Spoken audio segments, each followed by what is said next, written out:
C'est pour ça que de plus en plus, mes amis, dans le Seigneur, dans les temps de la fin, l'église véritable, elle sera cachée. Comme au temps de Jézabel, les véritables prophètes étaient dans les grottes. C'est pour ça ceux qui partiront à l'enlèvement de l'église, ce sera ceux qui seront dans les coulisses et qui seront en train de se préparer pour le grand retour du Maître. C'est pour ça que Jésus veut te sanctifier. Laisse Jésus te laver par les eaux de sa parole. Louange au plus haut des cieux, Jésus de Nazareth, le ressuscité du troisième jour. Je remercie le Seigneur pour cette nouvelle audio. Que la grâce et la paix vous soient données de la part de Dieu notre Père, par Jésus-Christ, le ressuscité d'entre les morts. Voilà mes amis, j'aimerais nous exhorter sur un commandement que le Seigneur nous a donné au sujet du baptême. Et j'aimerais, au travers de cette audio, nous rappeler l'importance du baptême. Nous sommes dans une génération où il y a tellement de faux. Il y a tellement de faux pasteurs. Tellement des églises qui sont dans le désordre que beaucoup de chrétiens, ne savent plus, malheureusement, vers qui se tourner, à qui faire confiance, où pouvoir persévérer afin de pouvoir grandir dans, justement, la vérité que les apôtres nous ont prodiguée. Mais j'aimerais te dire, mon frère, ma sœur, que dans cette génération, le Seigneur s'est réservé un peuple qui n'a pas fléchi les genoux devant Baal. Élie, lui aussi, en son temps, pensait qu'il était seul. Et le Seigneur va dire à Élie, « Je me suis réservé 7000 hommes qui n'ont pas fléchi les genoux devant Baal. » Et dans cette génération où, nous avons l'impression que les véritables hommes de Dieu, les véritables enfants de Dieu sont perdus, j'aimerais nous dire que il y a des véritables filles du Seigneur, des véritables fils du Seigneur, des véritables hommes de Dieu dans ces temps qui sont les derniers. Parce que Dieu s'est réservé un reste qui n'a pas fléchi les genoux devant Baal. Le Seigneur va nous donner un commandement, mes amis, dans le livre de Matthieu, chapitre 28, à partir du verset 18. Jésus s'étant approché leur parla ainsi, « Tout pouvoir m'a été donné dans le ciel et sur la terre. Allez, faites de toutes les nations des disciples, les baptisons au nom du Père, du Fils et du Saint-Esprit, et enseignez-leur à observer tout ce que je vous ai prescrit. Et voici, je suis avec vous tous les jours jusqu'à la fin du monde. Amen. Allez, faites de toutes les nations des disciples, les baptisons au nom du Père, du Fils et du Saint-Esprit. » Vous avez vu, mes amis, cette recommandation que le Seigneur va donner à ses disciples, à ses 11 apôtres, c'était justement d'aller et faire de toutes les nations des disciples et de les baptiser au nom du Père, du Fils et du Saint-Esprit. Le Seigneur nous fera aussi cette même réflexion, ce même commandement dans le livre de Marc, chapitre 16. Dans le livre de Marc, chapitre 16, mes amis, il est écrit, Marc 16, le verset 15. « Allez par tout le monde et prêchez la bonne nouvelle à toute la création. Celui qui croira et qui sera baptisé sera sauvé, mais celui qui ne croira pas sera condamné. » Aujourd'hui, il y a trop de raisonnements dans le corps de Christ, beaucoup trop de chrétiens qui raisonnent et qui refusent de se faire baptiser ou qui retardent leur baptême ultérieurement. Et il faut savoir une chose, c'est que le baptême n'est pas facultatif. Le baptême n'est pas une option à prendre ou à laisser. Le baptême est une ordonnance du Seigneur qu'en tant que disciples, nous devons mettre en pratique. Et le problème aujourd'hui, c'est que il y a très peu de disciples. Il y a beaucoup de chrétiens, de nom, mais il y a très peu de disciples. Le disciple, c'est celui qui est discipliné. C'est celui qui écoute l'instruction et qui met en pratique la parole du Seigneur. Et pour cela, on va prendre un passage, mes amis, dans le livre de Ésée, chapitre... Voilà, que Dieu soit béni. Que Dieu nous aide véritablement. Nous sommes dans le livre de Ésée, chapitre 50, le verset 4. Le Seigneur m'a donné une langue exercée pour que je sache soutenir par la parole celui qui est abattu. Il éveille chaque matin, il éveille mon oreille pour que j'écoute comme écoutent des disciples. Le Seigneur m'a ouvert l'oreille et je n'ai pas résisté. Voilà mes amis, le disciple c'est celui qui ouvre son oreille et qui écoute l'instruction du maître. Malheureusement aujourd'hui, les chrétiens ne veulent plus être des disciples. Ils ne veulent plus écouter. Ils ne veulent plus s'asseoir au pied du Seigneur, écouter son instruction et obéir. Aujourd'hui, beaucoup sont comme, malheureusement, Marie. Et on va voir justement cet extrait. Que Dieu nous aide. Nous sommes dans le livre de Luc, chapitre 10, le verset 38. Comme Jésus était en chemin avec ses disciples, il entra dans un village et une femme nommée Marthe le reçut dans sa maison. Elle avait une sœur nommée Marie qui était assise au pied du Seigneur, écoutait sa parole.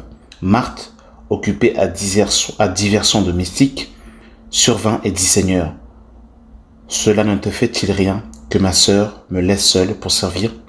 Dis-lui donc de m'aider. Le Seigneur lui dit: Marthe, Marthe, tu t'inquiètes et tu t'agites pour beaucoup de choses. Une seule chose est nécessaire. Marie a choisi la bonne part qui ne lui sera pas point ôtée. Voilà mes amis. Et dans la maison de Dieu, vous avez des Marthes et vous avez des Maries. Vous avez des Marthes qui reçoivent Jésus dans leur cœur, mais qui sont pressés de le servir, qui sont pressés d'aller faire l'œuvre. On les retrouve partout. On les retrouve à gauche, à droite. Lundi, ils sont dans une assemblée. Vendredi, dans une autre assemblée. Dimanche, dans une autre assemblée. En janvier, ils sont à Strasbourg. En février, ils sont à Lyon. Ils parcourent le monde entier, mais ils ne prennent pas le temps de s'asseoir au pied du Seigneur et d'écouter son instruction. Parce que vous savez, l'œuvre de Dieu commence d'abord par croire. Rappelez-vous, dans le livre de Jean, chapitre 6, la foule va poser la question à Jésus. Que devons-nous faire pour faire l'œuvre de Dieu? Et Jésus leur dira, l'œuvre de Dieu, c'est que vous croyez en celui que le Père a envoyé et qu'a marqué de son sceau. Donc l'œuvre de Dieu, ce n'est pas d'abord de faire. L'œuvre de Dieu, c'est d'abord de croire. Et pour croire, il faut écouter, il faut entendre. Parce que la Bible dit que la foi vient de ce que l'on entend et ce que l'on entend vient de la parole de Dieu. Mais aujourd'hui, malheureusement, nous ne voulons plus écouter. Nous ne voulons plus être instruits. Nous ne voulons plus recevoir l'instruction du Maître. Mais nous sommes pressés à faire l'œuvre. Et c'est ça, malheureusement, le problème. Que le Seigneur nous aide véritablement. Parce que c'est un mal qui ronge. Le Seigneur dira dans le livre de Luc chapitre 6, le verset 46. Pourquoi m'appelez-vous Seigneur, Seigneur, et ne faites-vous pas ce que je dis? Pourquoi m'appelez-vous Seigneur, Seigneur, et ne faites-vous pas ce que je dis? Voilà l'un des problèmes majeurs. Aujourd'hui, nous appelons Yeshua Seigneur, Seigneur, mais nous ne faisons pas ce qu'il a dit. Pourtant, il nous a laissé une ordonnance claire par rapport au baptême. Il n'y a pas à tergiverser, mais malheureusement, nous négligeons cette ordonnance. Et regardez ce que le Seigneur dira. Ce n'est pas pour menacer, mais ce sont quand même des paroles véridiques et il faut dire la vérité. Dans le livre de Matthieu, chapitre 7, à partir du verset 21. Ceux qui me disent Seigneur, Seigneur, n'entreront pas tous dans le royaume des cieux. Écoutez, mais celui-là seul qui fait la volonté de mon Père qui est dans les cieux. La volonté de mon Père qui est dans les cieux. C'est quoi la volonté du Père? eh bien c'est que nous puissions écouter le Fils. Et qu'est-ce que le Fils nous a dit? Le Fils nous a laissé plusieurs recommandations dans le baptême. Et il dira au verset 22, plusieurs me diront en ce jour-là, Seigneur, Seigneur, n'avons-nous pas prophétisé par ton nom? N'avons-nous pas chassé des démons par ton nom? N'avons-nous pas fait beaucoup de miracles par ton nom? Alors je leur dirai ouvertement, je ne vous ai jamais connus. Retirez-vous de moi, vous qui commettez iniquité. Vous vous rendez compte comment c'est grave? Voilà, mes amis. Ceux qui ne veulent pas pratiquer les ordonnances du Seigneur. Que Dieu nous aide. Et vous savez, des fois on s'arrête au verset 23, mais au verset 24, c'est très intéressant ce qu'il va dire. Le verset 24 de Matthieu 7. C'est pourquoi quiconque entend ces paroles que je dis et ne les met pas en pratique sera semblable à un homme prudent qui a bâti sa maison sur le roc. La pluie est tombée, les torrents sont venus, les vents ont soufflé et se sont jetés contre cette maison, et elle n'est point tombée parce qu'elle était fondée sur le roc. Mais quiconque entend ces paroles que je dis et ne les met pas en pratique sera semblable à un homme insensé qui a bâti sa maison sur le sable. La pluie est tombée, les torrents sont venus, les vents ont soufflé et ont battu cette maison. Elle est tombée et sa ruine a été grande. Voilà. Pour être bâti sur le roc, il faut mettre la parole de Dieu en pratique. Si on entend la parole et qu'on ne la met pas en pratique, mes amis, nous ne sommes pas bâtis sur le roc. Le Seigneur dira dans le livre de Jean chapitre 13, le verset 13. Vous m'appelez Maître et Seigneur, et vous dites bien, car je le suis. Il est le Seigneur. Il est le Seigneur véritablement. Il est le Maître. Il est le Rabouni par excellence. Mais est-ce que véritablement nous mettons en pratique les ordonnances du Maître? Regardez le verset 17 de Jean chapitre 13. Si vous savez ces choses, vous êtes heureux pourvu que vous les pratiquiez. Si vous savez ces choses, vous êtes heureux pourvu que vous les pratiquiez. La pratique, on en revient à là. La pratique. La pratique. Et on va juste voir un extrait de Actes des Apôtres. Parce que Jésus va dire à ses disciples de les baptiser au nom du Père, du Fils et du Saint-Esprit. On va voir ce qui s'est passé dans le livre de Actes des Apôtres et nous sommes directement dans le livre de Actes 2. Et dans Acte 2, justement, l'apôtre Pierre va annoncer l'évangile le jour de la fête de la Pentecôte. Et là, il y aura plus de 3000 personnes qui vont entendre justement le message, la prédication de Pierre.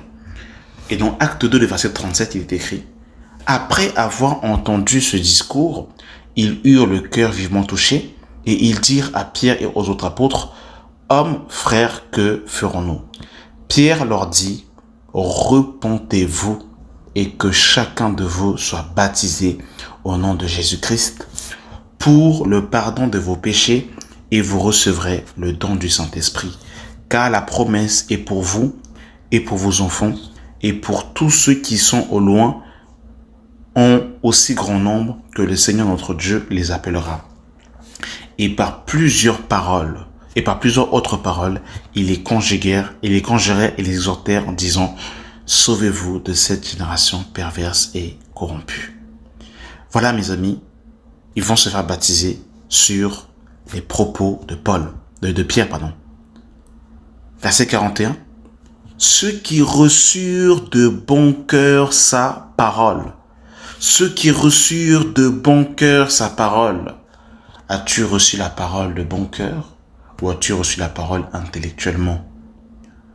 Ceux qui reçurent de bon cœur sa parole furent baptisés. En ce jour-là, le nombre des disciples augmenta d'environ 3000 âmes. Waouh, que le Seigneur nous aide. Ils vont entendre la parole et ils vont pas dire: bon, je vais attendre d'atteindre un niveau de consécration. Je vais d'abord commander ma robe blanche sur Amazon, sur Asos, sur Zara. pour pouvoir me faire baptiser. Ils vont pas dire non plus j'attends d'abord de parler le grec et l'hébreu. J'attends d'abord qu'un pasteur vienne des États-Unis pour me faire baptiser. Non, ils vont entendre la parole et le même jour, ils vont se faire baptiser. Alors toi, mon frère qui écoute cet enseignement, qui écoute cette exhortation, voici de l'eau. Qu'est-ce qui t'empêche de te faire baptiser, mon frère, ma sœur, toi qui n'es pas encore rentré dans les eaux du baptême? Et je terminerai par ce dernier passage, mes amis. Que le Seigneur véritablement nous aide et que le Seigneur véritablement, convainc les frères et les sœurs qui n'ont pas encore pris l'engagement du baptême, de prendre l'engagement du baptême. Parce que je ne peux pas concevoir que on va évangéliser, qu'on rentre dans les métros avec des pancartes en train de dire aux gens repentez-vous, venez à Jésus, ouvrir des sites internet, se mettre sur YouTube, se mettre sur Instagram, se mettre sur TikTok, bref, sur tous les réseaux sociaux confondus, et ne pas être passé par les eaux du baptême. Je trouve que c'est vraiment insultant pour le Seigneur, c'est de mettre la charrue avant les bœufs. Et surtout, d'écouter les enseignements, de recevoir les enseignements sans vouloir rentrer dans les eaux du baptême. Et le Seigneur nous dira dans le livre de 1 Samuel chapitre 15, je terminerai par là, 1 Samuel 15 à partir du verset 22. L'Éternel trouve-t-il du plaisir dans les holocaustes et les sacrifices, comme dans l'obéissance à la voix de l'Éternel? Voici, l'obéissance vaut mieux que les sacrifices, et l'obéissance à sa parole vaut mieux que la graisse des béliers, car la désobéissance est aussi coupable que la divination, et la résistance ne l'est pas moins que l'idolâtrie et les téraphimes. Puisque tu as rejeté la parole de l'Éternel, il te rejette aussi comme roi. Voilà mes amis, j'ai vraiment voulu nous exhorter à obéir à la parole. Et vous savez, l'obéissance à la parole n'est pas un joug. Au contraire, quand on aime notre Seigneur, l'amour qu'on a pour le Seigneur répondra par l'obéissance et la soumission à notre Dieu. La soumission à sa parole, à ses ordonnances, à ses préceptes. Voilà mon frère, ma sœur. Je ne veux pas que tu, après avoir écouté cet enseignement, que tu fasses les choses par pression ou par peur. Mais plutôt que tu prennes conscience que la parole doit être mise en pratique par amour et surtout de bon cœur. Voilà. Merci d'avoir pris le temps d'écouter cet audio et que la grâce et la paix soient avec vous au nom de Jésus. Amen.